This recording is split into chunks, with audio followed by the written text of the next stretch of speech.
Hello दोस्तों, प्रणाम। मैं सुमन गुप्ता अपने यूट्यूब चैनल पर आप सभी का स्वागत करती हूँ। आप सभी के बीच में एक बहुत ही प्यारा गारी गीत लाई हूँ।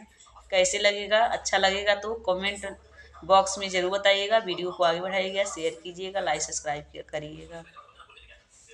तोरे बीरा तोरे बीरा में बड़ी बहार, बरईन बीरा लगा। तोरे बीरा में बड़ी बहार, बरईन बीरा लगा। एक बीरा खैलिन समधि के बहिना, एक बीरा खैलिन समधिन के दीदी।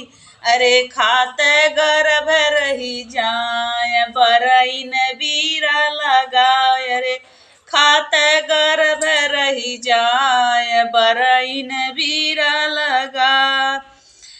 अरे खात गर्भ रही जाय, बरईन बीरा लगा। अरे जाई के दुल्हिन लोट अपने आंगनवा, अरे केहू ना लड़का के बाप, बरईन बीरा लगा। अरे केहू न लइका के बाप, बरईन बीरा लगा।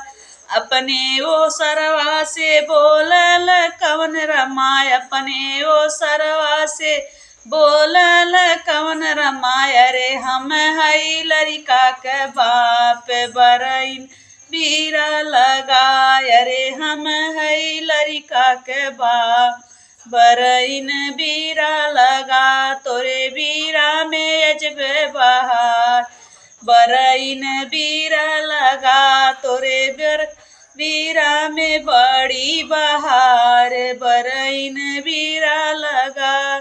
एक बीरा कुचेलिन दुल्हे के बहिना, एक बीरा कुचेलिन दुल्हे के बहिना।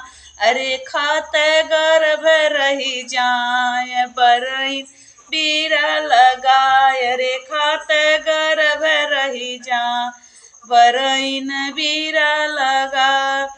उते जाके लौटेली अपने ओ सरवा, अरे केहू ना लइका के बाप, बरईन बीरा लगा।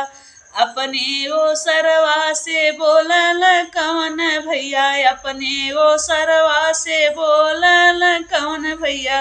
अरे हम हई लड़का के बाप, बरईन बीरा लगा। तोरे बीरा में अजबे बहार, बरईन बीरा लगा। प्लीज़ फ्रेंड, मेरा गाना कैसे लगा आप सब कमेंट बॉक्स में ज़रूर बताइएगा।